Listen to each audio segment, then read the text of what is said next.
മാധ്യമം പോഡ്കാസ്റ്റ്.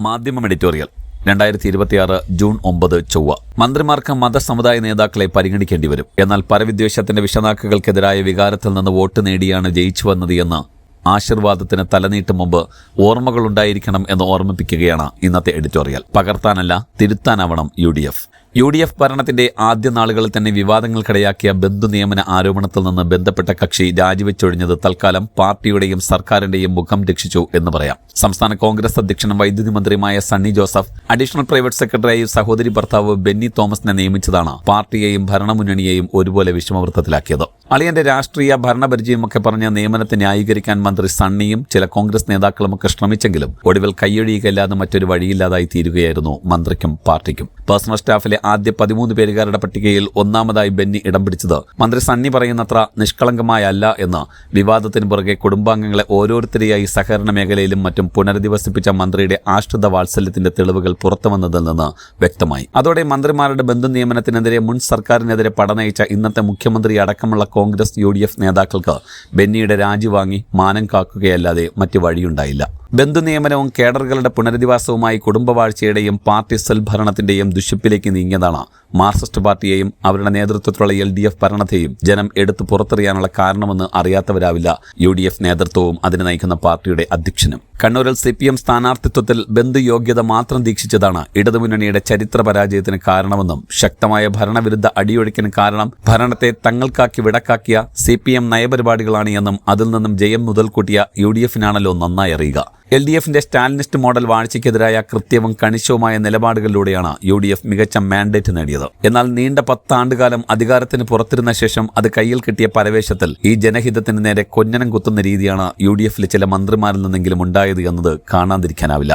ഭരണം നഷ്ടപ്പെട്ട് പ്രതിപക്ഷത്തായവർ വീഴ്ചകൾ കണ്ടെത്തി തെറ്റുകൾ ഏറ്റുപറയുന്ന സമയത്ത് അതേ തെറ്റുകുറ്റങ്ങൾ അതേ മട്ടിൽ ആവർത്തിക്കാനുള്ള യു.ഡി.എഫ് മന്ത്രിസഭയിലെ ചിലരുടെ അമിതാവേശം അതിവിചിത്രമെന്നേ പറയണ്ടു. അതിലൊന്നായി വേണം ആദ്യ പിണറായി മന്ത്രിസഭയുടെ ആദ്യ അബദ്ധം തന്നെ കമ്പോട് കമ്പ് പിന്തുടർന്ന ബന്ധു നിയമനത്തെ കാണാൻ. ഇടതുമുന്നണിയുടെ നിലമറന്ന പോക്കിനെതിരായ നിലപാടുകൾക്ക് ജനം നൽകിയ അംഗീകാരമാണ് തെരഞ്ഞെടുപ്പിലെ അഭൂതപൂർവമായ യു.ഡി.എഫ് വിജയം. ആ ജയത്തിന്റെ നേരവകാശം കവർന്നെടുക്കാനുള്ള നീക്കം വകവെച്ചു തരില്ല എന്ന് ജനം ആവർത്തിച്ചുറപ്പിക്കുകയായിരുന്നു മുഖ്യമന്ത്രി തെരഞ്ഞെടുപ്പിൽ. അന്ന് പാർട്ടി നേടിയ സീറ്റെണ്ണത്തിൽ ഊറ്റം കൊണ്ട് വോട്ട് കുത്തിയവരെ അധിക്ഷേപിക്കുന്ന പരസ്യ നിലപാട് സ്വീകരിച്ചവരെയും അവരുടെ ഒത്താശക്കാരെയും യു.ഡി.എഫിന് പിന്തുണച്ചവർ തന്നെ ഗുണദോഷ വിചാരണ നടത്തി വഴിക്ക് കൊണ്ടുവന്നതും കേരളം കണ്ടു. അപ്പോഴൊക്കെ തെരഞ്ഞെടുപ്പ് പ്രചാരണ കാലത്ത് ഉറക്കെ പറഞ്ഞ വാക്കുകളിലല്ല, അവയുടെ പ്രയോഗത്തിലാണ് കാര്യമെന്ന് രാഷ്ട്രീയ കേരളം യു.ഡി.എഫിനെ ഓർമ്മിപ്പിച്ചുകൊണ്ടിരിക്കുകയായിരുന്നു. എല്ലാം ശരിയാകുമെന്ന ഉറപ്പ് 2ാം ഊഴം കഴിഞ്ഞിട്ടും സാക്ഷാത്കരിക്കാൻ കഴിയാത്ത ഇടതുമുന്നണിയെ ചുമന്നും അടുത്തിടത്തു നിന്നാണ് യു.ഡി.എഫിന്റെ പുതുയുഗ വാഗ്ദാനങ്ങളിൽ പ്രതീക്ഷയർപ്പിച്ച് വോട്ടർമാർ മറിച്ചുകുത്തിയത്. യു.ഡി.എഫ് സർക്കാരിന്റെ ഓരോ നീക്കവും സൂക്ഷ്മ പരിശോധനയ്ക്ക് വിധേയമാക്കപ്പെടുന്നത്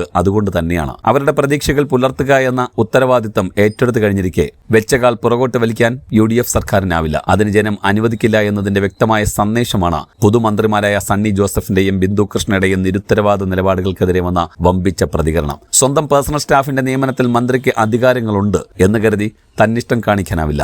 മന്ത്രിമാർക്ക് മതസമുദായ നേതാക്കളെ പരിഗണിക്കേണ്ടി വരും. എന്നാൽ പരവിദ്വേഷത്തിന്റെ വിഷനാക്കുകൾക്കെതിരായ വികാരത്തിൽ നിന്ന് വോട്ട് നേടിയാണ് ജയിച്ചു വന്നത് എന്ന് ആശീർവാദത്തിന് തലനീട്ടും മുമ്പ് ഓർമ്മകളുണ്ടായിരിക്കണം. ആ വശക്കേട് ചൂണ്ടി ക്ഷീരമുള്ള ഒരു അകിടിൻ ചുവട്ടിൽ ചോര തന്നെ തേടിപ്പോകുന്നതിന് വിമർശിക്കുന്നവരെ ക്ഷീരദിനാശംസ പറഞ്ഞ് പരിഹസിക്കരുത്. അപഹസിക്കുന്നവരെ എവിടെ കൊണ്ടിരുത്തണമെന്ന് അറിയാവുന്ന ജനം തന്നെയാണ് ഇപ്പോൾ തങ്ങളെ മന്ത്രിപദത്തിൽ ഇരുത്തിയിരിക്കുന്നത് എന്ന് അവർ തിരിച്ചറിയണം. പഴയത് പകർത്താനല്ല, അത് തിരുത്താനാവണം യു.ഡി.എഫ്. 2 ടേമിലായി 10 കൊല്ലത്തെ ഭരണപട്ടണിക്ക് ശേഷം അധികാരത്തിലെത്തുമ്പോൾ എല്ലാം വാരിവലിച്ച് വെട്ടിവിഴുങ്ങാനുള്ള ആക്രാന്തമുണ്ടായെന്ന് വരാം. പുതുതായി മന്ത്രിപദത്തിലേറുന്നവർക്ക് അധികാരത്തിന്റെ ബാലാരിഷ്ടതകളും ഉണ്ടാകാം. അതെല്ലാം മുൻകൂട്ടി കണ്ട് കരുതലോടെ നീങ്ങിയില്ലെങ്കിൽ മാറിയ ഭരണവും ദഹനക്കേടുണ്ടാക്കും. ജനത്തിന് മനം പിരട്ടും. അതിന്റെ ലക്ഷണങ്ങളായി ഇപ്പോഴത്തെ വിവാദങ്ങളെ കണ്ട് ചികിത്സിച്ചാൽ യു.ഡി.എഫ് സർക്കാർ വിജയിക്കും.